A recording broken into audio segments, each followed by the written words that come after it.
இயேசுவின் நாமத்தில் வாழ்த்துக்கள். சந்தோஷமா இருக்கீங்களா பிரியமானவர்களே? உங்க ஆவி ரொம்ப டவுனா இருக்குதா? சோர்ந்து போயிருக்கீங்களா?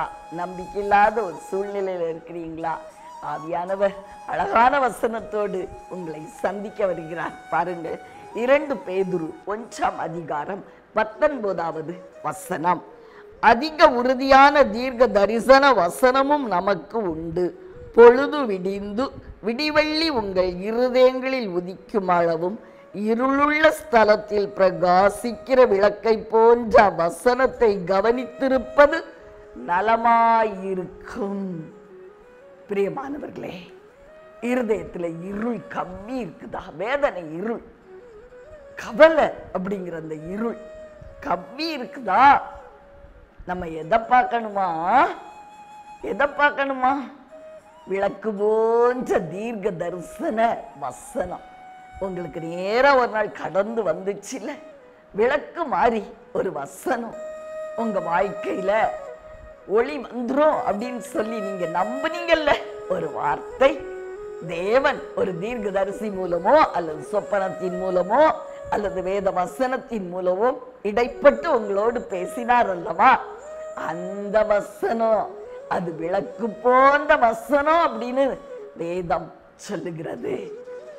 இருளான ஸ்தலத்துல வெளிச்சத்தை கொண்டு வருகிற விளக்கை போன்ற அந்த வசனத்தை நம்ம கவனிச்சு பார்க்கணுமா?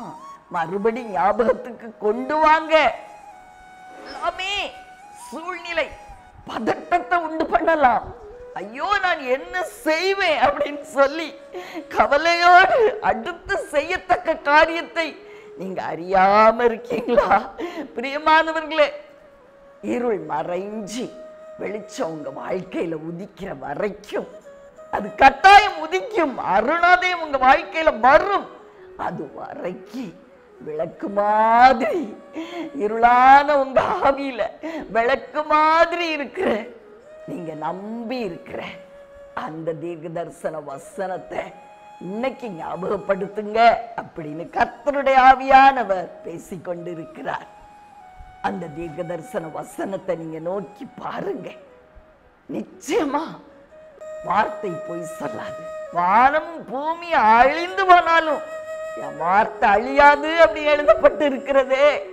நம்புங்க பிரியமானவர்களே, உங்க நம்பிக்கை வீண் போகாது. நிச்சயமாகவே முடிவு உண்டு. ஆதலால் உங்களுக்காக ஜெபிக்கட்டுமா? அன்பின் பரலோக தகப்பனே, அருமையான நல்ல ரட்சகா, ஆவியானவரே, அன்பான தெய்வமே, ஒரு நாள் எங்களோடு பேசுனீங்களப்பா உங்க வார்த்தையின் மூலம், வசனத்தின் மூலம். அப்பா, அந்த வார்த்தையை இன்னைக்கு மறுபடியும் நாங்க நினைவு கூறுகிறோம். திக்கற்ற நிலைமையில, நம்பிக்கை இழந்த சூழ்நிலையில மறுபடியும் அதை ஞாபகப்படுத்தி விளக்கு போன்ற அந்த வசனத்தை ஒருபோதும் அழியாது அப்படின்னு நாங்க நம்பி அந்த வசனத்தை மறுபடியும் நினைவு கூறுவது மாத்திரமல்ல, அதை எங்க வாழ்வாய் மாற்றிக்கொள்ள அப்பா, மாற்றி கொடுக்க நீர் உண்மையுள்ளவர்னு நம்புறோம்ப்பா. நீர் உண்மையுள்ளவர்னு நம்புறோம். எங்களுடைய நம்பிக்கை வீண் போகாதபடி ஐயா உம்முடைய வசனத்தை உறுதிப்படுத்தும், எங்க வாழ்க்கையில உறுதிப்படுத்தும் நாதா. அப்படியே நீர் சொன்ன வார்த்தையின்படி காரியங்களை செய்து முடியும்.